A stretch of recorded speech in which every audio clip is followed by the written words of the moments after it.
3254 plus 7823 വോട്ടുകൾക്ക് സ്വരാജ് തോറ്റിരിക്കുകയാണ്.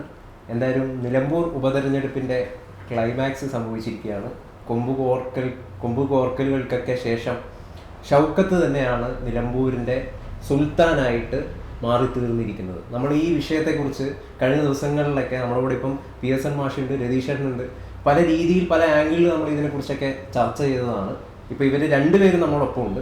അപ്പോൾ ഈ ഒരു സാഹചര്യത്തിൽ നിങ്ങൾ എങ്ങനെയാണ് ഇപ്പോൾ നോക്കിക്കാണുന്നത് ഇപ്പോഴത്തെ ഈ ഒരു വിജയത്തെ? അതായത് ഇതൊരു പിണറായി ഭരണവിരുദ്ധ വികാരം തന്നെയാണ് ഇവിടെ ആഞ്ഞടിച്ചിരിക്കുന്നത്. ഇപ്പോൾ ഏറ്റവും ആദ്യം ഗൗതം പറഞ്ഞിട്ടുള്ള ഈ 3254 എന്ന് പറയുന്ന വോട്ട്, അത് ഞാൻ പ്രെഡിക്റ്റ് ചെയ്തൊരു കാര്യമാണ്. അത് സംഭവിച്ചിട്ടില്ല എന്നുള്ളത് യാഥാർത്ഥ്യമായിട്ടുള്ളൊരു കാര്യമാണ്. പക്ഷേ ഞാൻ ആ വീഡിയോ മാത്രമല്ല ഗൗതം ചെയ്തേക്കുന്നത്. ഞാൻ ഏറ്റവും ആദ്യം ഒരു 32,000 വോട്ടിലധികം നേടി ഷൗക്കത്ത് ജയിക്കുമെന്ന് പറഞ്ഞ് ഞാൻ എൻ്റെ ചാനലിലൊരു വീഡിയോ ചെയ്തിട്ടുണ്ടായിരുന്നു. ആ ചാനൽ ചെയ്ത് അതിനുശേഷം നമ്മൾ ചെയ്ത നിരവധി വീഡിയോകളുണ്ട്. ആ വീഡിയോകളിൽ കൃത്യമായി ഞാനൊരു കാര്യം പറഞ്ഞിരുന്നു. അത് വോട്ട് ശതമാനം രണ്ട് കക്ഷികൾക്കും, അതായത് LDFനും UDFനും ഒരുപോലെ കുറയും എന്ന് ഞാൻ പറഞ്ഞിരുന്നു. ആ കുറയുമെന്ന് പറഞ്ഞത് ഇപ്പോൾ കറക്റ്റായിരിക്കുകയാണ്. പക്ഷേ ഞാൻ വിചാരിച്ചത് LDFന് ഒരു 6% കുറയുള്ളൂ എന്നാണ്. പക്ഷേ ഇപ്പോൾ LDFന് ഏതാണ്ട് 9.73 എന്ന് പറഞ്ഞാൽ ഏതാണ്ട് ഒരു 10% വോട്ടുകൾ കുറഞ്ഞിരിക്കുന്നു. ഇനി നമ്മൾ UDFൻ്റെ കാര്യത്തിലേക്ക് എടുത്തു വെച്ചിട്ടുണ്ടെങ്കിൽ, UDFൻ്റെ തന്നെ കഴിഞ്ഞ തവണ നമുക്കറിയാമല്ലോ, അതായത് VV പ്രകാശ് പിടിച്ച 78,000 വോട്ടുകൾ പിടിക്കാൻ കഴിഞ്ഞില്ലെന്നല്ല, അതിനേക്കാൾ 790 വോട്ടുകൾ കുറവാണ്. എന്ന് പറഞ്ഞാൽ ബേസിക്കലി 3254 മേടിച്ചില്ല എന്നുള്ളത് നിങ്ങൾക്ക് പറയാം. പക്ഷേ നിരവധി തെരഞ്ഞെടുപ്പുകളിൽ ഞാൻ പറഞ്ഞ കണക്കുകൾ കറക്റ്റായിട്ടുണ്ട്. ഇപ്പോൾ പുതുപ്പള്ളി തെരഞ്ഞെടുപ്പിൽ 36,400 വോട്ടുകൾ നേടി ജയിക്കുമെന്ന് പറഞ്ഞിരുന്നു. അതുപോലെ 18,000 നേടി ജയിക്കും പാലക്കാട് എന്ന് പറഞ്ഞിരുന്നു. അപ്പോൾ ഇതിലും എൻ്റെ ഒരു വിശ്വാസമാണ്. ഇപ്പോൾ ആളുകൾ അതൊരു ടെക്നിക്കലി തെറ്റാണെന്നൊക്കെ പറയാമെങ്കിലും ഞാൻ പറഞ്ഞൊരു ഐഡിയ കറക്റ്റായിരുന്നു. കാരണം ഞാൻ ഇന്നലെ തന്നെ ഗോത്രത്തിനോട് പറഞ്ഞിരുന്നു PV അൻവർ വോട്ട് പിടിക്കുമെന്ന് പറഞ്ഞിരുന്നു. ഞാനൊരു 27,000 വരെ വോട്ടുകൾ പ്രതീക്ഷിച്ചിരുന്നു. പക്ഷേ അത് 20,000 വോട്ടുകളിലേക്ക് ഒതുങ്ങിപ്പോയി. അത് തന്നെ അവിടെ കൃത്യമായിട്ടൊരു പ്രവർത്തനമോ അല്ലെങ്കിൽ ബൂത്ത് അടിസ്ഥാനത്തിൽ ആളുകളൊന്നും ഇല്ലാതെ നടത്തിയൊരു പ്രവർത്തനമാണ് എന്നുള്ളത് നിങ്ങൾ കാണണം. എന്ന് പറഞ്ഞാൽ ഇപ്പോൾ യഥാർത്ഥത്തിൽ ആര്യാണി ഷൗക്കത്ത് ഈ തെരഞ്ഞെടുപ്പ് ജയിച്ചത് എങ്ങനെയാണെന്നുള്ളത് നിങ്ങളൊന്ന് ആലോചിക്കണം. കോൺഗ്രസിൻ്റെയും UDFൻ്റെയും മിടുക്കിലല്ല ഇത് ജയിച്ചിട്ടുള്ളത്. പകരം LDFൻ്റെ വോട്ടുകൾ 14,000 വരുന്ന വോട്ടുകൾ കുറഞ്ഞതുകൊണ്ട് ആ വോട്ടുകൾ അൻവർ പിടിച്ചതുകൊണ്ടാണ് ഇത് യഥാർത്ഥത്തിൽ ജയിച്ചേക്കുന്നത്. പിന്നെ ഗൗതത്തിൻ്റെ അടുത്ത് ഞാൻ പറയുമ്പോൾ പോലും ഒരു കാര്യം ഞാൻ കൃത്യമായി അടിവരയിട്ട് പറഞ്ഞിരുന്നു. ഇത് കഴിഞ്ഞ തെരഞ്ഞെടുപ്പുകളോ അഖിലേന്ത്യാ തെരഞ്ഞെടുപ്പോ ഒക്കെ ഞാൻ പ്രവചിച്ചതിനേക്കാൾ ബുദ്ധിമുട്ടുള്ള ഒരു കാര്യമാണ് എന്നുള്ളത് പറഞ്ഞിരുന്നു. അത്രത്തോളം ആത്മവിശ്വാസം എനിക്കില്ല എന്നുള്ളതും പറഞ്ഞിരുന്നു. സാധാരണ എൻ്റെ രീതി അതല്ല. ഞാൻ കാര്യങ്ങൾ പറയുമ്പോൾ വളരെ വളരെ കൃത്യമായി വളരെ കാറ്റഗോറിക്കലി സംസാരിക്കുന്ന ഒരാളാണ്. അപ്പോൾ അങ്ങനെ അല്ല എന്നുള്ളത് ഞാൻ ഗൗതത്തിൻ്റെ അടുത്ത് പറഞ്ഞിരുന്നു. അതുകൊണ്ട് ഇതിൽ വീഴ്ചകളുണ്ടായി എന്നുള്ളത് സത്യമാണ്, തെറ്റിപ്പോയി എന്നുള്ളത് കറക്റ്റാണ്. 11,000 വോട്ടിന് ഷൗക്കത്ത് ജയിച്ചു എന്നുള്ളത് കറക്റ്റാണ്. പക്ഷെ അത് തന്നെ ഞാൻ വിചാരിക്കുന്നത് എൻ്റെ അനാലിസിസ് എല്ലാം കറക്റ്റായിരുന്നു. പക്ഷേ ചില ഒരു 6% വോട്ടുകൾ LDF കുറയുമെന്ന് വിചാരിച്ചതിന് പകരം 10%, ഒരു 6% വോട്ടുകൾ കൂടുതൽ ഈ പറയുന്ന PV അൻവർ പിടിക്കുമെന്ന് വിചാരിച്ചു. അത്രയും പിടിച്ചില്ല എന്നുള്ളതേ ഉള്ളൂ. ഞാൻ മാഷിലേക്ക് വരുമ്പോൾ, മാഷി ഇത് ശരിക്കും പറഞ്ഞു കഴിഞ്ഞാൽ ഒരു മൂന്നാം പിണറായി സർക്കാരിലേക്കുള്ള ഒരു ഹോംവർക്ക് അല്ലേ യഥാർത്ഥത്തിൽ ഈ തോൽവി? അങ്ങനെയല്ല നമ്മൾ ഇതിനെ കാണുന്നത്. അല്ല, ഈ തെരഞ്ഞെടുപ്പിൽ നിന്ന് ഒരുപാട് പാഠങ്ങൾ നമുക്ക് പഠിക്കേണ്ടതുണ്ട്. നമുക്ക് എന്ന് പറഞ്ഞാൽ പൊതുവെ രാഷ്ട്രീയ നിരീക്ഷകരെയും അതുപോലെ തന്നെ വിശകലന വിദഗ്ധന്മാരെ സംബന്ധിച്ചിടത്തോളം ഈ തെരഞ്ഞെടുപ്പ് എങ്ങനെയാണ് വർക്കൗട്ട് ചെയ്തത് എന്നുള്ളത്. തെരഞ്ഞെടുപ്പിന് കുറച്ച് ദിവസങ്ങൾക്ക് മുമ്പ് നമ്മൾ പല വീഡിയോസും ചെയ്തിരുന്നു. ആ വീഡിയോസിൽ നമ്മൾ പറഞ്ഞിരുന്ന ഒരു കാര്യം എന്താണെന്ന് വെച്ചാൽ, ഈ തെരഞ്ഞെടുപ്പിൽ പ്രധാന കഥാപാത്രം അൻവറാണ് എന്ന് പറഞ്ഞിരുന്നു. അൻവറാണ് ഇതിലെ താരം. UDFനെ ജയിപ്പിക്കുകയോ അത് LDFനെ ജയിപ്പിക്കുകയോ എന്ന ഒരു ചോദ്യമാണ് പ്രധാനമായിട്ടും ചോദിച്ചിരുന്നത്. അൻവറിൻ്റെ എഫക്റ്റ് ഇതിനകത്ത് വളരെ പ്രധാനപ്പെട്ടതാണ്. കാരണം ഈ തെരഞ്ഞെടുപ്പ് ഇതിനു മുമ്പ് നടന്ന 4 ഉപതെരഞ്ഞെടുപ്പുകളിൽ നിന്ന് വ്യത്യസ്തമായിരിക്കുന്നതും അൻവർ ഫാക്ടർ കൊണ്ട് മാത്രമാണ്. മറ്റ് 4 ഉപതെരഞ്ഞെടുപ്പുകളുടെയും പ്രത്യേകത എന്താണെന്ന് വെച്ചാൽ, UDF നേരത്തെ നേടിയിരുന്നതിനേക്കാൾ വളരെ കൂടുതൽ വോട്ട് നേടി വിജയിച്ച തെരഞ്ഞെടുപ്പുകളായിരുന്നു. എന്നാൽ പക്ഷെ അത് മാറി. ഇവിടെ കഴിഞ്ഞ, അതായത് 2021 UDF നേടിയതിനേക്കാൾ വളരെ കൂടുതൽ വോട്ടുകളാണ് കഴിഞ്ഞ ഉപതെരഞ്ഞെടുപ്പുകളിൽ എല്ലാം തന്നെ UDF നേടിയിട്ടുള്ളത്. പക്ഷേ ഇവിടുത്തെ സ്ഥിതി എന്താണെന്ന് വെച്ച് കഴിഞ്ഞാൽ, കഴിഞ്ഞ തെരഞ്ഞെടുപ്പിൽ നേടിയ വോട്ടിനേക്കാൾ ഏതാണ്ട് 790 വോട്ടല്ലേ, 790 വോട്ട് കുറവാണ് നേടിയത്. പക്ഷേ ഭൂരിപക്ഷം എന്ന് പറയുന്നത് 11,000 നേടാനായിട്ട് കഴിഞ്ഞു.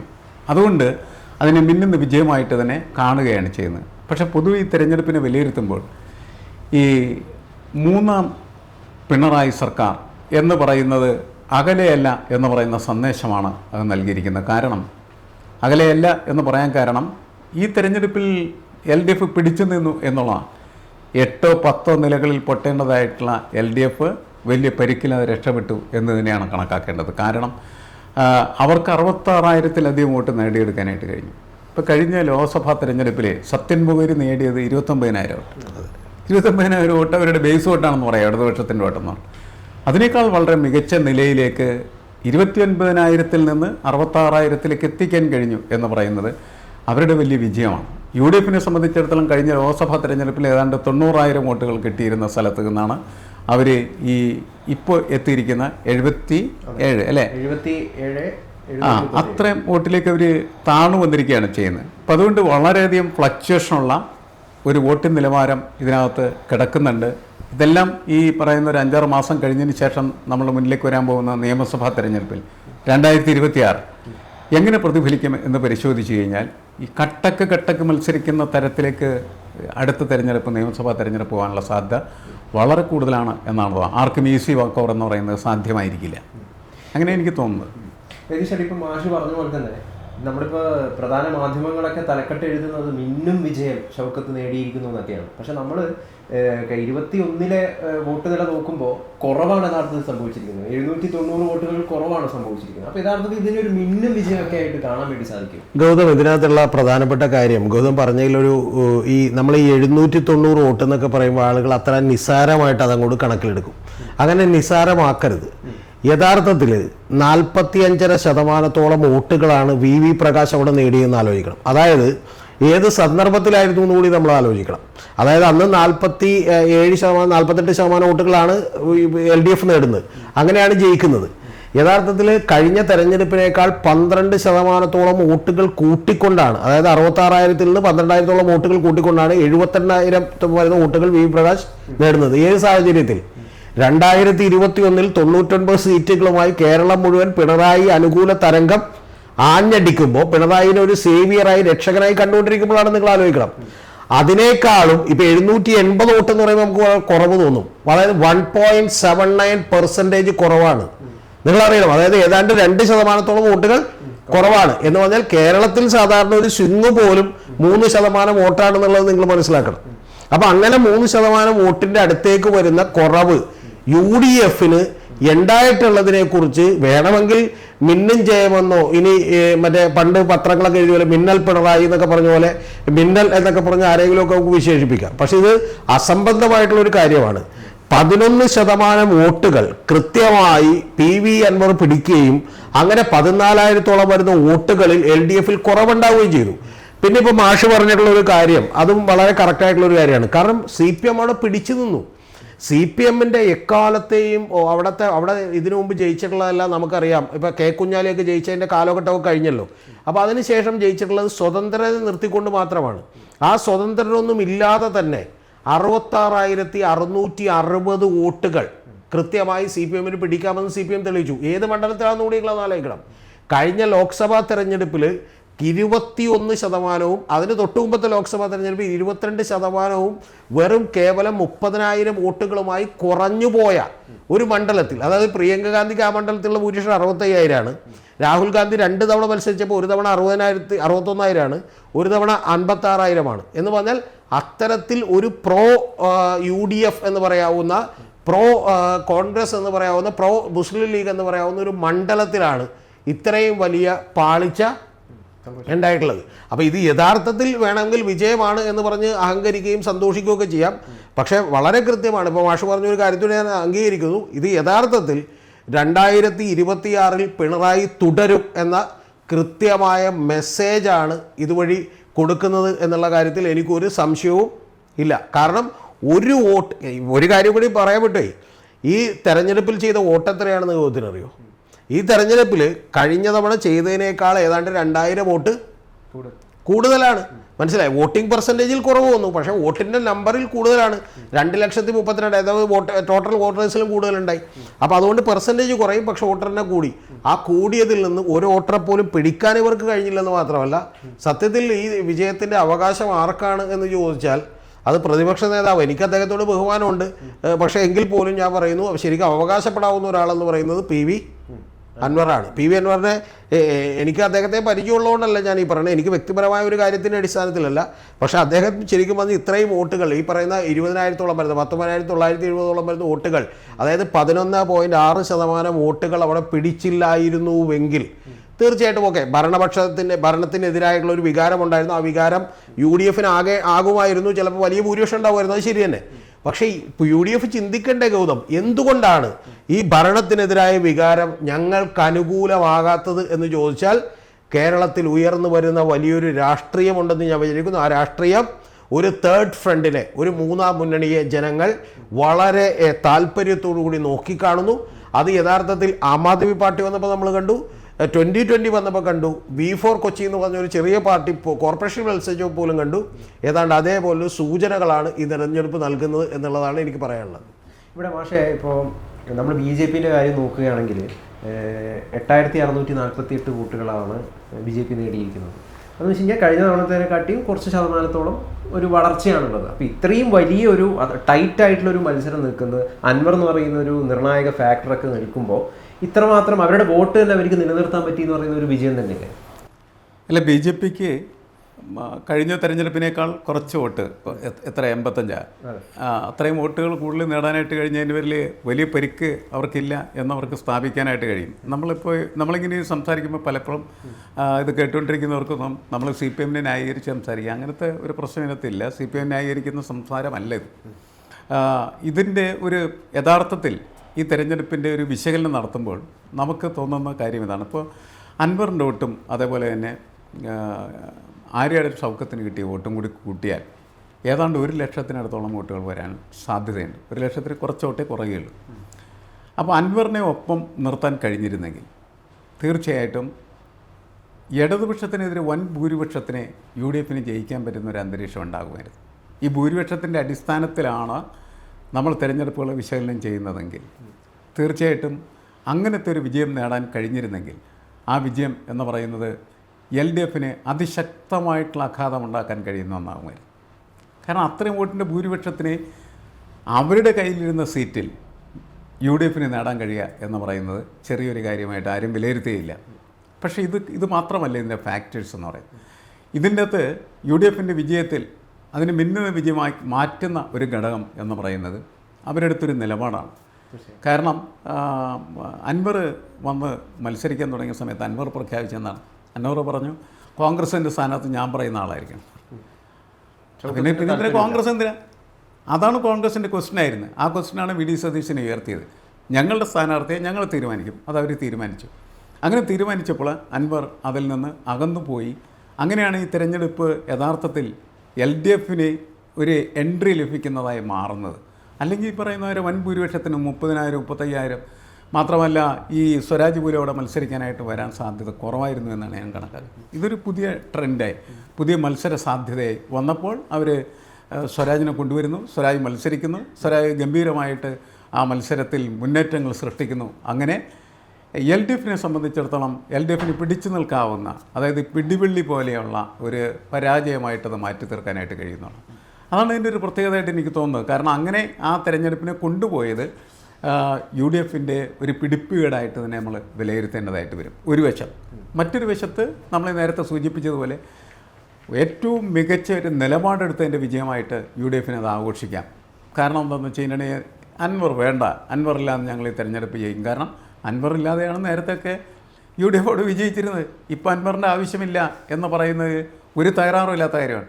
അങ്ങനെ അൻവറിനെ മാറ്റി നിർത്തി ഇന്നിപ്പോൾ ഞങ്ങൾക്ക് ഈ തിരഞ്ഞെടുപ്പ് വിജയിക്കാൻ അറിയാം എന്ന നിലപാടെടുത്തതിൻ്റെ ഒരു വിജയത്തിൽ തീർച്ചയായിട്ടും അത് മിന്നുന്ന വിജയമായിട്ട് വിലയിരുത്തുകയും ചെയ്യാം. ഈ രണ്ട് വശം അതിനകത്തുണ്ട്. പക്ഷേ പാർലമെൻ്ററി രാഷ്ട്രീയത്തിനകത്ത് സ്വാഭാവികമായിട്ടും ഈ ഒരു 30,000 വോട്ടിൻ്റെ ഭൂരിപക്ഷത്തിനായിരുന്നു അവിടെ UDF വിജയിച്ചിരുന്നതെങ്കിൽ ആ വിജയം എന്ന് പറയുന്നത് കനത്ത ആഘാതം LDF-നെ ഏൽപ്പിക്കാനും 2026-ലെ തിരഞ്ഞെടുപ്പ് ഒരു വള്ളപ്പാട് അകലെയാണ് ഈ LDF എന്ന് പറഞ്ഞ് UDF മുന്നോട്ട് പോകാനായിട്ടുള്ള സാധ്യത ഉണ്ടായിരുന്നു. ആ സാധ്യത അവിടെ പൊളിഞ്ഞു പോയത്. തീർച്ചയായിട്ടും. രതീഷേട്ടാ, ഇപ്പം മാഷ് പറഞ്ഞ പോലെ ഇപ്പം 30,000 ഭൂരിപക്ഷം കിട്ടിയിരുന്നെങ്കിൽ അത് വലിയൊരു വിജയമായി തീർന്നേനെ. പക്ഷേ അത്രയും ഭൂരിപക്ഷം വേണ്ട, അതൊരു അഭിമാനമില്ലാത്തൊരു ഭൂരിപക്ഷമായിരിക്കും എന്നാണ് UDF എടുത്തൊരു നിലപാട്, അതായത് സതീശൻ എടുത്തൊരു നിലപാട് എന്ന് പറയുന്നത്. അതിന് യഥാർത്ഥത്തിൽ ഒരു കയ്യടി ആണ് ലഭിക്കുന്നത്. അങ്ങനെ തന്നെയല്ലേ നമ്മൾ കാണേണ്ടത്. കാരണം അൻവർ വേണ്ടാണ്ടും നമുക്ക് അന്തസ്സോടെ വിജയിക്കാൻ പറ്റും. ഞാൻ അതിനൊരു കയ്യടി കൊടുക്കുന്ന ഒരാളല്ല ഗൗതം. അതിൻ്റെ പ്രധാനപ്പെട്ട കാരണങ്ങൾ 2-3 കാരണങ്ങളുണ്ട്. ഞാൻ വളരെ ചുരുക്കി പറയാതെ. ഒന്ന്, 2001 ശേഷം യഥാർത്ഥത്തിൽ കേരളത്തിൽ കോൺഗ്രസ് ഇതേവരെ ജയിച്ചിട്ടില്ല. അപ്പോൾ ടെക്നിക്കലി നിങ്ങൾക്ക് ഇടയ്ക്ക് ഉമ്മൻചാണ്ടി അധികാരത്തിൽ വന്നതൊക്കെ പറയാം, മനസ്സിലായോ? ഇത് കഴിഞ്ഞിട്ട് ഇതുവരെ എത്തി നിൽക്കുന്ന ഏതാണ്ട് 24 കൊല്ലങ്ങളിൽ കോൺഗ്രസിൻ്റെ അതായത് UDFൻ്റെ ശതമാനത്തിലുണ്ടായ കുറവ് UDF മനസ്സിലാക്കിയിട്ടില്ലെങ്കിൽ ഞാൻ കൃത്യമായിട്ട് പറയാം. അതായത് 49% 2001 തെരഞ്ഞെടുപ്പിൽ നേടിയിട്ടുള്ള UDF ഇപ്പോൾ ഏറ്റവും ഒടുവിൽ സംസ്ഥാന നിയമസഭാ തെരഞ്ഞെടുപ്പുകളിൽ എത്തി നിൽക്കുന്നത് 36%. 36%. എത്ര കുറവുണ്ടായി എന്നുള്ളത് നിങ്ങൾ കാൽക്കുലേറ്റ് ചെയ്താൽ മതി. ഇനി കോൺഗ്രസിൻ്റെ മാത്രം, കോൺഗ്രസ് നേരത്തെ 88 മണ്ഡലങ്ങളിലാണ് 2001 മത്സരിച്ചെങ്കിൽ ഇപ്പോൾ 2021 എത്തുമ്പോൾ അവർ 93 മണ്ഡലങ്ങളിലാണ് മത്സരിച്ചത്. ഈ മണ്ഡലങ്ങളിലെ മാത്രം വോട്ട് പെർസെൻറ്റേജ് എടുത്തു വെച്ചാൽ ഏതാണ്ട് മറ്റേ ഈ 31 നിന്ന് 25% ഇവരുടെ വോട്ട് പെർസെൻറ്റേജ് കുറഞ്ഞിട്ടുണ്ട്. അതായത് കോൺഗ്രസ് ഈ BJP എന്ന് പറയുന്ന ഒരു തേർഡ് ഫോഴ്സ് വളർന്നു വരുമ്പോൾ കോൺഗ്രസ്സിനത് വലിയ തോതിൽ തിരിച്ചടി ഉണ്ടാകുന്നു എന്ന് പറയുന്ന ഒരു ധാരണ കേരളം മുഴുവൻ പടർന്നിങ്ങനെ നിൽക്കുന്ന ഒരു ഘട്ടത്തിലാണ് ഈ തെരഞ്ഞെടുപ്പ് വരുന്നത്. ഈ തെരഞ്ഞെടുപ്പിൽ ഈ അസംബ്ലി നിയോജക മണ്ഡലത്തിൻ്റെ ഏറ്റവും വലിയ പ്രത്യേകത എന്താ? കേരളത്തിൻ്റെ ചരിത്രത്തിൽ മറ്റൊരു സ്ഥലത്തും ഇല്ലാത്തതുപോലെ കേവലം 30,000 വോട്ടിലേക്ക് CPM ഒതുങ്ങിപ്പോയ, LDF ഒതുങ്ങിപ്പോയിട്ടുള്ള ഒരു മണ്ഡലമാണിത്. അവിടെ 65,000 മുതൽ 56,000 വരെയൊക്കെ ആളുകൾ വേണമെങ്കിൽ കൈപ്പത്തിക്ക് 1,00,000-ഓളം ആളുകൾ വോട്ട് കുത്താം എന്ന് നമ്മളെ കാണിച്ചു തന്നിട്ടുള്ളൊരു മണ്ഡലമാണത്. അതായത് 1,03,000 വോട്ടുകളാണ് അവിടെ ഏറ്റവും കൂടുതൽ വന്നിട്ടുള്ളത്. ഞാൻ പറഞ്ഞ രാഹുൽ ഗാന്ധി മത്സരിക്കുമ്പോൾ. അപ്പോൾ അത്ര പേര് കൈപ്പത്തിക്ക് കുത്താം. അപ്പോൾ ഇതൊരു സുവർണ അവസരമായിരുന്നു. ഞങ്ങൾ ഇതാ നിയമസഭാ തെരഞ്ഞെടുപ്പുകളിലും തിരിച്ചു വരുന്നു എന്നുള്ളത്. ലോക്സഭാ തെരഞ്ഞെടുപ്പിൽ ഇത് സംഭവിക്കുന്നത് CPM-നാണ് കേട്ടോ. അത് വേറൊരു കണക്കായതുകൊണ്ട് ഞാനിപ്പോൾ പറയുന്നില്ല. അപ്പം നിയമസഭാ തെരഞ്ഞെടുപ്പുകളിൽ ഞങ്ങളിതാ വലിയ തോതിൽ തിരിച്ചു വന്നിരിക്കുന്നു എന്ന് UDF-നും അതുപോലെ കോൺഗ്രസിനുമൊക്കെ ആത്മവിശ്വാസം ജനങ്ങൾക്ക് കൊടുക്കാൻ കഴിയുന്ന ഏറ്റവും വലിയൊരു സുവർണ അവസരത്തെ യഥാർത്ഥത്തിൽ UDF കൊണ്ട് കളയുകയാണ് ചെയ്തത് എന്നുള്ളതാണ് എനിക്ക് പറയാനുള്ളത്. PV അൻവർ VS ജോയ് മത്സരിക്കണമെന്ന് പറഞ്ഞത് തെറ്റാണ്. അതൊരു പാർട്ടിക്കും മറ്റൊരു പാർട്ടിക്കും അംഗീകരിച്ചു കൊടുക്കാൻ പറ്റുന്നൊരു കാര്യമല്ല. പക്ഷേ അങ്ങനൊരു കാര്യത്തിനെ എതിർത്തുകൊണ്ടോ അല്ലെങ്കിൽ അതിനെ കൃത്യമായി നിലപാടെടുത്തുകൊണ്ടോ ഒക്കെ പോകുന്നതിലൊന്നും തെറ്റില്ല. പക്ഷേ ഗൗതമൊന്ന് ആലോചിച്ച് നോക്കണം. ഈ കഴിഞ്ഞ തവണ, അതായത് ഈ കേരളത്തിൽ മുഴുവൻ തെരഞ്ഞെടുപ്പ് നടക്കുമ്പോൾ ഒരു മണ്ഡലത്തിലേക്ക് ഈ പറയുന്ന MLA-മാരോ അല്ലെങ്കിൽ KPCC പ്രസിഡൻറ്റോ മറ്റേ പ്രതിപക്ഷ നേതാവോ ഒരാളും വരാതെ തന്നെ VV പ്രകാശ് എന്ന് പറയുന്ന ജനകീയനായിട്ടുള്ള ഒരു കോൺഗ്രസ്സുകാരൻ പിടിച്ച വോട്ടുകളിലേക്ക് കോൺഗ്രസ് എത്തണ്ടേ? അത് കോൺഗ്രസ് എത്താൻ കഴിഞ്ഞില്ല. അപ്പോൾ അത് സ്ട്രാറ്റജിക് ബ്ലണ്ടറായിട്ടാണ് ഞാൻ കണക്ക് കൂട്ടുന്നത്. കാരണം ഇതിനേക്കാൾ നേരത്തെ തന്നെ ഒരു 3 മാസങ്ങൾക്ക് മുമ്പേ PV അൻവർ കത്ത് കൊടുത്തതാണ്. ആ കത്ത് കൊടുത്തിട്ടുള്ളത് മുന്നേ വേണമെങ്കിൽ നേരത്തെ തീരുമാനമെടുക്കാമായിരുന്നു. തീരുമാനമെടുത്താൽ PV അൻവർ ഇങ്ങനെ വന്ന് പുറത്തു പറയാൻ കഴിയില്ലായിരുന്നു. ഇത്തരത്തിലുള്ള നിരവധി ഓപ്ഷനുകൾ അവർക്കുണ്ടായിരുന്നു. ആ ഓപ്ഷനുകളെല്ലാം കളഞ്ഞത് മറ്റ് ചില കാര്യങ്ങൾക്ക് വേണ്ടിയിട്ടാണ്. സത്യത്തിൽ അത് കളയാതെ PV അൻവറിനെ കൂടെ നിർത്തിയിരുന്നെങ്കിൽ തീർച്ചയായിട്ടും ഒരു 32,000 വോട്ടിന് ജയിക്കാവുന്ന വലിയൊരു മണ്ഡലം. യഥാർത്ഥത്തിൽ കേരളത്തിൽ അങ്ങനെ എത്ര മണ്ഡലമുണ്ടെന്ന് നിങ്ങളൊന്ന് ആലോചിക്കണം. ഇനി ഒരു കാര്യം കൂടി ഞാൻ പറയാം. ഇപ്പോൾ ഇത് കൊടുക്കുന്ന മെസ്സേജ് എന്താണ്? നിങ്ങൾക്ക് പുഷ്പം പോലെ ജയിക്കാൻ കഴിയുന്നൊരു മണ്ഡലത്തിൽ പോലും 11,000 വോട്ടിനെ നിങ്ങൾക്ക് ജയിക്കാൻ കഴിയൂ. അത് തന്നെ കഷ്ടിയാണ്. അവിടെ 37% വോട്ടാണ് CPM-നുള്ളത്. CPM-ന് കഴിഞ്ഞ തവണ ഉണ്ടായത് എന്നേക്കാൾ 9.5-10% വോട്ട് കുറഞ്ഞു. പക്ഷേ അതേസമയം തന്നെ 2% വോട്ട് ആർക്കും കുറഞ്ഞു? ഈ പറയുന്ന UDF-നും കുറഞ്ഞു. അപ്പോൾ സ്വാഭാവികമായിട്ടും ഈ ജനങ്ങൾക്ക് നിങ്ങളൊരു ഓൾട്ടർനേറ്റായിട്ടോ ബദലായിട്ടോ ഒരു പ്രതിപക്ഷത്തിൻ്റെ റോളായിട്ടോ പോലും കൃത്യമായിട്ട് കാണുന്നില്ല എന്ന് പറയുന്ന ഒരു മെസ്സേജ് കൂടി നമ്മളിൽ നിന്ന് വായിച്ചെടുക്കണ്ടേ. പിന്നെ മാഷ് പറഞ്ഞിട്ടുള്ളൊരു കാര്യം, അതിപ്പോൾ ഇന്നലത്തെ എൻ്റെ വീഡിയോ കണ്ടിട്ടൊക്കെ ആളുകൾ ഞാൻ കർണാടകയിൽ കോൺഗ്രസ് ജയിക്കും 135 സീറ്റിൽ അധികാരത്തിൽ വരുമെന്ന് പറഞ്ഞപ്പോൾ ഞാൻ അന്ന് ചാനലിൽ വീഡിയോ ചെയ്തുകൊണ്ടിരുന്നത് ഞാൻ മാത്യു സാമുവലിൻ്റെ ചാനലിലാണ്, നാരദ ന്യൂസിലാണ്. അപ്പോൾ അതിൻ്റെ ആളുകളൊക്കെ തന്നെ ഒരു ചെറിയ BJP ചായവുള്ള ആളുകളാണ്. അപ്പോൾ അവരൊക്കെ എന്നെ എതിർത്ത് പറഞ്ഞിരുന്നു. കാരണം എന്താ വെച്ചാൽ ഞാനെന്തോ BJPക്കെതിരായി സംസാരിക്കുന്നു എന്ന് വിചാരിച്ചിട്ടാണ്. ഞാൻ എൻ്റെ വസ്തുതകളെ വസ്തുനിഷ്ഠമായി വിലയിരുത്തുകയാണ് ചെയ്തിട്ടുള്ളത്. ഈ തെരഞ്ഞെടുപ്പിലും ഞാൻ പറഞ്ഞ കാര്യമോ അല്ലെങ്കിൽ സ്വരാജോ ജയിച്ചിട്ടില്ല എന്ന് വെച്ചാൽ ഞാൻ വിചാരിക്കുന്നില്ല എൻ്റെ റീഡിങ്സ് തെറ്റാണെന്ന്.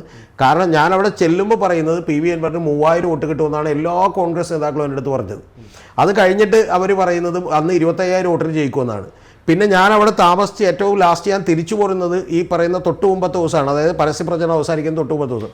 അവിടെ തിരിച്ചു പോരുമ്പോഴേക്കും PV അൻവറിന് 10,000 വോട്ടും അതുപോലെ തന്നെ ഈ പറയുന്ന ആര്യാടൻ ഷൗക്കത്ത് 15,000 വോട്ടിനും ജയിക്കുമെന്ന് പറയുന്ന അവസ്ഥയിലേക്ക് എത്തി. യഥാർത്ഥത്തിൽ അത് പുറകോട്ട് പോകുമായിരുന്നു. ഇനി ഒരു കാര്യം കൂടി ഞാൻ തിരിച്ചു പറയട്ടെ. ജമാഅത്തെ ഇസ്ലാമിയുടെ പിന്തുണ ഞാനിപ്പോൾ മനസ്സിലാക്കുന്ന അനുസരിച്ച് SDPIയുടെ വോട്ടുകൾ അവിടെ പകുതിയായി കുറഞ്ഞിട്ടുണ്ട്. അപ്പോൾ ഇത്തരത്തിലുള്ള പല വോട്ടുകളും, ഇപ്പോൾ SDPIയുടെ വോട്ടുകൾ പാലക്കാട് കിട്ടിയിരുന്നു, ഇത്തരത്തിലുള്ള പല കാര്യങ്ങളെയും കൂട്ടുപിടിക്കാൻ കഴിഞ്ഞത് ഒരു ദൂരവ്യാപകമായി വലിയ നഷ്ടം UDFനും കോൺഗ്രസിനും ഉണ്ടാക്കുമെന്നുള്ള കാര്യത്തിലൊരു സംശയമില്ല. ഇപ്പോൾ യഥാർത്ഥത്തിൽ മാഷ് പറഞ്ഞതുപോലെ ഇതൊരു ഒരു നിലപാടിൻ്റെ വിജയമാണെന്ന് പറയുകയാണെങ്കിൽ ജമാഅത്തെ ഇസ്ലാമിയുടെ വോട്ടും വേണ്ടെന്ന് കൃത്യമായിട്ട് പറയാം. അപ്പോൾ ഇത്തരം കാര്യങ്ങളിലൊക്കെ തന്നെ വലിയ പാളിച്ച, ഒരു സ്ട്രാറ്റജിക് ആയിട്ടുള്ള ബ്ലണ്ടറും ഇത് ഡീൽ ചെയ്യുന്നതിൽ വലിയ കുഴപ്പവും പറ്റി. പിന്നെ ഒരു വാചകം കൂടി പറഞ്ഞുകൊണ്ട് ഞാൻ അവസാനിപ്പിക്കാം. കോൺഗ്രസിന് ഇത് ആദ്യമായിട്ടല്ല പറ്റുന്നത്. പഞ്ചാബിൽ മറ്റേ ക്യാപ്റ്റൻ അമരീന്ദർ സിംഗിനെ പറഞ്ഞു വിട്ട പോലെ, മറ്റേ സച്ചിൻ പൈലറ്റിനെയും ബാക്കിയുള്ളവരെയും ഡീൽ ചെയ്യുന്നതിൽ പറ്റിയിട്ടുള്ളതുപോലെ, ഈവൻ നമുക്ക് മഹാരാഷ്ട്രയിൽ ശരത് പവാറിനെ ഡീൽ ചെയ്യുന്നതിൽ പറ്റിയിട്ടുള്ള പോലെ, മമതാ ബാനർജിയെ ഡീൽ ചെയ്യുന്നതിൽ പറ്റിയിട്ടുള്ള പോലെയുള്ള ഒരു കയ്യബദ്ധമാണ് ഇവിടെയും പറ്റിയിട്ടുള്ളത്. എനിക്കതിൽ യാതൊരു സംശയമില്ല. ഇത് ലോങ് ടൈമിലേക്ക് ദൂരവ്യാപകമായിട്ടുള്ള പ്രത്യാഘാതങ്ങൾ UDFനും കോൺഗ്രസിനും ഉണ്ടാക്കും. തീർച്ചയായിട്ടും. ഞാൻ അവസാനം മാസിലേക്ക് വരാം. അപ്പോൾ നമ്മൾ ഇടത് പ്രൊഫൈലുകളിലൊക്കെ ഫേസ്ബുക്കിലൊക്കെ നോക്കുകയാണെങ്കിൽ ഇപ്പം ഗോവിന്ദൻ മാഷയ്ക്കെതിരെ ചില വിമർശനങ്ങളൊക്കെ വരുന്നുണ്ട്. അത് മാഷെ ഒരുപാട് നന്ദി എന്നൊക്കെ പറഞ്ഞുകൊണ്ട് കളിയാക്കിക്കൊണ്ടുള്ള ചില പോസ്റ്റുകളൊക്കെ വരുന്നുണ്ട്. അത് പിന്നെ അപ്രത്യക്ഷവുമാവുന്നുണ്ട്. അപ്പം അതൊരു ശരിക്കും പറഞ്ഞാൽ സ്വരാജിന് ഒരു തിരിച്ചടിയായിട്ടില്ലേ? ഒപ്പം ഈ രതീഷായിട്ട് പറഞ്ഞ പോലെ ഈ ജമാഅത്തി ഇപ്പം നിലപാട് കൃത്യമായിട്ടുള്ള നിലപാടാണ് സതീശനെടുത്തത് എന്ന് നമ്മൾ അതിനെ അംഗീകരിക്കുമ്പോഴും ഈ ജമാഅത്തിയുടെ വോട്ടുകൾ എന്തുകൊണ്ട് വേണ്ട എന്ന് പറയാൻ അദ്ദേഹത്തിന് തോന്നിയില്ല. അല്ല, സതീശിനെ പറ്റിയ ഒരു പാളിച്ചയായിട്ടത് നാളെ വിലയിരുത്തപ്പെടും. ജമായത്തിനെ കൂട്ടുപിടിക്കേണ്ട ഒരാവശ്യവും യഥാർത്ഥത്തിൽ UDFനില്ല എന്നുള്ളതാണ്. കാരണം അവർ ഒരു മതരാഷ്ട്ര വാദം മുന്നോട്ട് വെക്കുമ്പോൾ അത് ഇന്ത്യയിൽ മാത്രം പ്രവർത്തിക്കുന്ന സംഘടനയല്ല എന്ന് എല്ലാവർക്കും അറിയാം. എന്നാൽ ലോകത്ത് എല്ലായിടത്തും അവർക്കൊരു കാഴ്ചപ്പാടാണ്. ആ കാഴ്ചപ്പാട് അങ്ങനെ ആർക്കും മാറ്റാൻ പറ്റുന്നില്ല. സതീശൻ വിചാരിച്ചാലൊന്നും ജമാഅത്തിൻ്റെ കാഴ്ചപ്പാട് മാറ്റാൻ പറ്റില്ല. അപ്പോൾ ജമാഅത്തിൻ്റെ കാഴ്ചപ്പാട് മാറി എന്ന് സതീശൻ പറഞ്ഞത് തെറ്റായിട്ടുള്ള ഒരു വിലയിരുത്തലും തെറ്റായ സന്ദേശവുമാണ്. വളരെ നല്ല നിലപാടെടുത്ത് സതീശൻ മുന്നോട്ട് പോയപ്പോൾ സതീശന് പറ്റിയ ഒരു പിഴവായിട്ടോ പാളിച്ചയായിട്ടോ ഇത് നാളെ വരാൻ സാധ്യതയുണ്ട്. കാരണം ഇത് ഈ 2026 തെരഞ്ഞെടുപ്പിൽ, നിയമസഭാ തെരഞ്ഞെടുപ്പിൽ CPMൻ്റെ ഒരു വലിയ സ്ട്രാറ്റജിക് മൂവായിട്ട് ഇത് മാറും. കാരണം എന്ന് വെച്ചാൽ ഈ UDF മുന്നണി എന്ന് പറയുന്നത് പ്രോ മുസ്ലിം മുന്നണിയാണ് എന്ന് ഉള്ള പ്രചരണത്തിന് ആക്കം കൂട്ടാനായിട്ടായിരിക്കും ഈ ജമായത്തിനെ സ്വീകരിച്ച ആ സ്വീകാര്യത എന്ന് പറയുന്നത് വന്നു ഭവിക്കാനായിട്ട് പോകുന്നു. കാരണം അങ്ങനെ വന്നാൽ അത് UDFന് കുറേ കൂടി പരിക്കുണ്ടാക്കുമെന്നാണ് ഞാൻ കരുതുന്നത്. നമ്മളിത് വിശകലനം ചെയ്യുന്നതിൻ്റെ പേരിൽ UDFന് അനുകൂലമായിട്ടോ അല്ലെങ്കിൽ LDFന് അനുകൂലമായിട്ട് പറയുന്ന കാര്യങ്ങളല്ല. അതായത് നേരത്തെ ഈ മുസ്ലിം ലീഗ് ഒരു 5ാം മന്ത്രി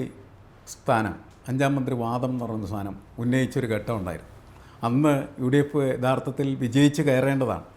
പക്ഷേ നമ്മുടെ ഈ പബ്ലിക് സ്ഫിയറിൽ ഇത്തരത്തിലുള്ള ഒരു അഭിപ്രായം രൂപീകരണപ്പെട്ട് കഴിഞ്ഞാൽ മുസ്ലിം ലീഗിന് അടിപ്പെട്ടതായ ഒരു ഭരണകൂടമാണ് വരാൻ പോകുന്നത് എന്ന ഫീൽ കേരളത്തിലെ ജനങ്ങൾക്കുണ്ടായിക്കഴിഞ്ഞാൽ അവർ ആ തരത്തിലുള്ള ഒരു മുന്നണി അധികാരത്തിലെത്തിക്കാനായിട്ട് ശ്രമിക്കില്ല എന്നാണ് ഞാൻ കരുതുന്നത്. ഇതൊക്കെ വളരെ ദീർഘവീക്ഷണത്തോട് കാണുന്ന രാഷ്ട്രീയ നേതൃത്വത്തിന് മാത്രമേ പരിക്കില്ലാത്ത തരത്തിൽ ഈ മുന്നണിയെപ്പോലും മുന്നോട്ട് കൊണ്ടുപോകാനായിട്ട് കഴിയുള്ളൂ.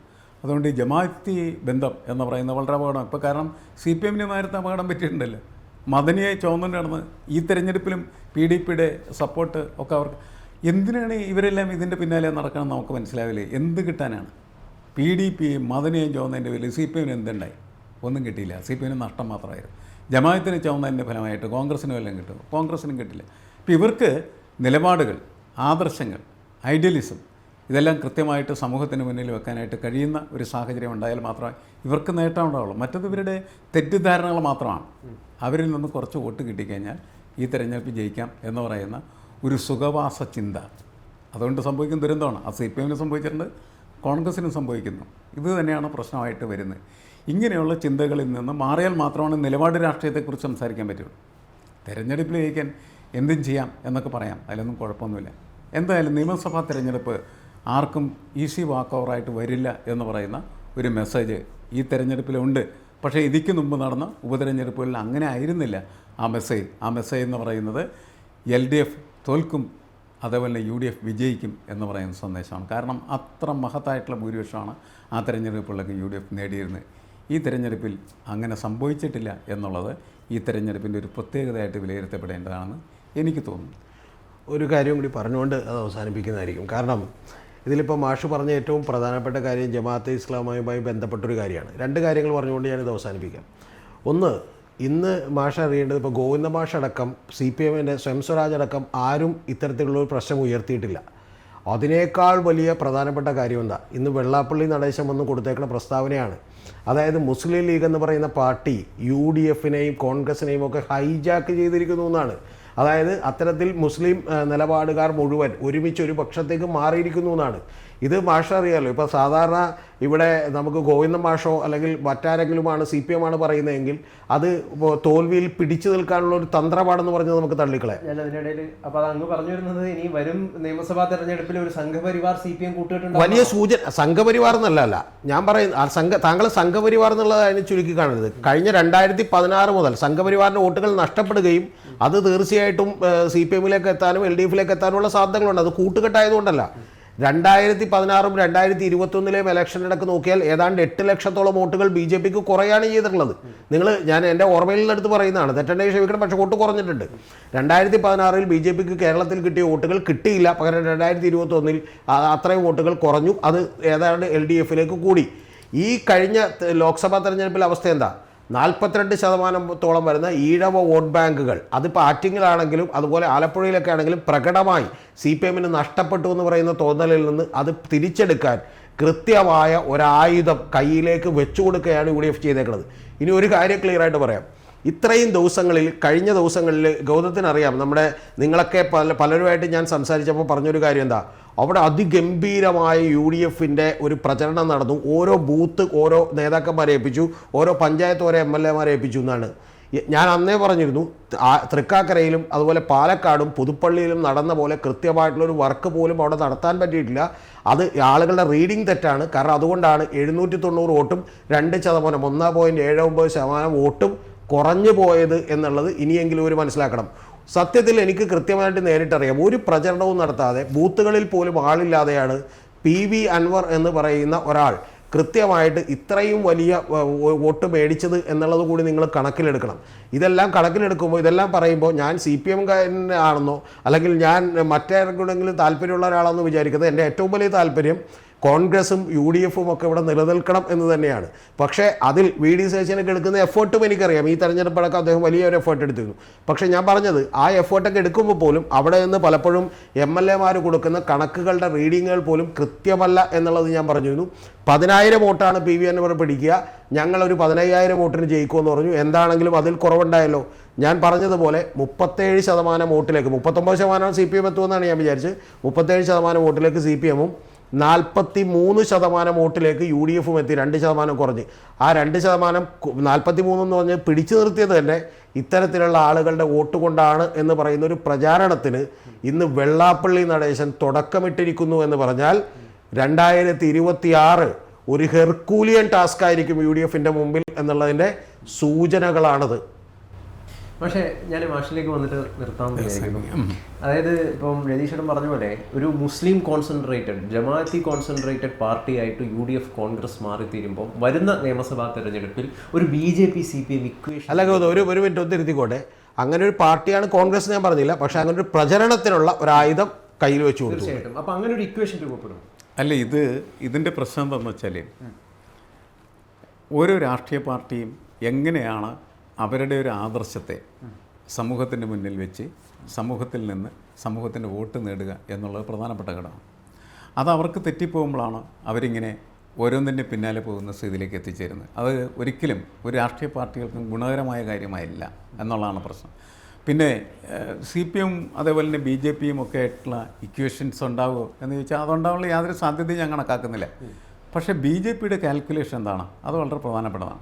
BJP പറയുന്നത് എന്താണെന്ന് വെച്ചാൽ, CPM-നെ ഭരണത്തിലിരുത്തിയാൽ അവർ ഭരണത്തിലിരുന്ന് ജീർണിച്ച് നശിക്കും. അഴിമതിയിലും അതേപോലെ തന്നെ കെടുകാര്യസ്ഥയിലും ഈ അത് സ്വന്തക്കാരായിട്ടുള്ള ആളുകൾ ഓരോ സ്ഥാനങ്ങളിലൊക്കെ കയറ്റി സ്വജനപക്ഷപാതം എന്ന് പറയുന്ന സംവിധാനം, പുറംവാതിൽ, അങ്ങനെ ഒരുപാട് വിഷയങ്ങളിലേക്ക് അവരെ കൊണ്ടുപോയി അവരെ ജീർണിപ്പിച്ച് നശിപ്പിക്കുക എന്നുള്ളതാണ്. അപ്പോൾ ഒരിക്കൽ കൂടി CPM ഭരണത്തിൽ വന്നാൽ കേരളത്തിൽ CPM തീർന്നു പോകും എന്ന കാഴ്ചപ്പാടാണ് BJP പുലർത്തുന്നത്. അതേപോലെ തന്നെ BJP പുലർത്തുന്ന മറ്റൊരു കാഴ്ചപ്പാടെന്ന് പറഞ്ഞാൽ കോൺഗ്രസ്സിന് അധികാരമില്ലെങ്കിൽ അതിന് നിലനിൽക്കാൻ കഴിയില്ല. അപ്പോൾ അധികാരത്തിൽ നിന്ന് അവരെ അകറ്റി നിർത്തുക, മുസ്ലിം ലീഗിനെ അകറ്റി നിർത്തുക, അങ്ങനെ അവരെ ദുർബലപ്പെടുത്തുക. അങ്ങനെ രണ്ട് മുന്നണികളും ദുർബലപ്പെടുത്തിയാൽ തങ്ങൾക്ക് പിന്നീട് ശക്തി പ്രാപിക്കാൻ കഴിയും എന്നുള്ള വിശ്വാസത്തിൻ്റെ അടിസ്ഥാനത്തിൽ പ്രവർത്തിക്കുന്നതിനാണ് അവർ. അതിൻ്റെ അടിസ്ഥാനത്തിൽ അവരെങ്ങനെ കാര്യങ്ങൾ ചെയ്യും എന്നുള്ളത് നമുക്ക് നോക്കിയിരുന്ന് കാണാം എന്ന് മാത്രമേ ഉള്ളൂ. അതല്ലാതെ BJPയും അതേപോലെ CPM തമ്മിൽ അടുക്കുന്ന ഒരു ഇക്വേഷൻ ഉണ്ടാക്കും എന്ന് പറയുന്നതിൽ കഥയില്ല. അതുപോലെ തന്നെയാണ് ഈ മുസ്ലിം ലീഗും അതേപോലെ തന്നെ ജമാഅത്തെ ഇസ്ലാമിയും ഒക്കെ കൂടി ചേർന്ന് കോൺഗ്രസിനെ മുസ്ലിം പാർട്ടിയാക്കും എന്ന് പറയുന്നതിൽ അർത്ഥമില്ല. പക്ഷേ പ്രചരണം എന്ന് പറയുന്നത് പ്രധാനപ്പെട്ടതാണ്. ആ പ്രചരണത്തിന് നിന്നു കൊടുക്കാതിരിക്കണം. ഒരു പ്രോ മുസ്ലിം മുന്നണിയാണ് ഈ UDF മുന്നണി എന്നതായിരിക്കും അടുത്ത തെരഞ്ഞെടുപ്പിലെ LDFിൻ്റെ പ്രധാനപ്പെട്ട പ്രചരണം. ആ പ്രചരണത്തിന് ഈ UDFിനെ നിർത്തിക്കൊടുക്കാതിരിക്കുക എന്നുള്ളത് UDFിൻ്റെ ഉത്തരവാദിത്തമാണ്. അതല്ലാതെ നിർത്തിക്കൊടുത്തിട്ട് പിന്നെ അവസാനം തെരഞ്ഞെടുപ്പിൻ്റെ വേളയെത്തിയിട്ട് കയ്യാലിട്ടടിച്ചിട്ട് കാര്യമൊന്നും ഉണ്ടാവില്ല എന്നുള്ള ആദർശാത്മകമായിട്ടുള്ള ഒരു രാഷ്ട്രീയം മുന്നോട്ട് വെച്ച് നല്ല രീതിയിൽ സമൂഹത്തിന് അവരുടേതായിട്ടുള്ള ഓഫറുകൾ വാഗ്ദാനം ചെയ്ത് അങ്ങനെ സമൂഹത്തെ കരകയറ്റി. ഇപ്പോൾ പൊതുസമൂഹം എന്താണ്? പൊതുവെ എല്ലാവരോടും സംസാരിച്ച പറഞ്ഞാൽ രാഷ്ട്രീയ നേതൃത്വം പരക്കെ അഴിമതിക്കാരും കള്ളന്മാരുമാണ് എന്ന ഫീലാണ് സമൂഹത്തിനുള്ളത്. അത് മാറ്റിയെടുക്കാനായിട്ട് ശ്രമിക്കേണ്ടത് ഇവരാണ്. അവർ ശ്രമിച്ചില്ലെങ്കിൽ ആർക്കും ഒന്നും ചെയ്യാനില്ല അതിനകത്ത്. അത്രയേ ഉള്ളൂ. തീർച്ചയായിട്ടും. അപ്പോൾ എന്തായാലും ഏറ്റവും നിർണായകമായ ഒടുവിലത്തെ ഈ ഉപതെരഞ്ഞെടുപ്പിൽ വലിയ വിജയം നേടിയെന്ന ഒരു അഭിപ്രായത്തിൽ തന്നെയാണ് UDF ഉള്ളത്. ജനവിരുദ്ധമായിട്ടുള്ള, മനുഷ്യത്വ വിരുദ്ധമായിട്ടുള്ള പിണറായിയുടെ നേതൃത്വത്തിലുള്ള CPM എന്ന് പറയുന്ന ഒരു സർക്കാരിൻ്റെ മേൽ ഒരു വലിയ പ്രഹരം അവർ കേൾപ്പിക്കാൻ സാധിച്ചു എന്ന പ്രചരണം തന്നെയായിരിക്കും അവർ നടത്തുക. തീർച്ചയായിട്ടും ഒരു മൂന്നാം പിണറായി സർക്കാരിന് വേണ്ടിയിട്ടുള്ള ഒരു ഹോംവർക്ക് തന്നെ CPMൻ്റെ ഭാഗത്തു നിന്നും ഉണ്ടാകുമെന്ന കാര്യത്തിലും സംശയമില്ല.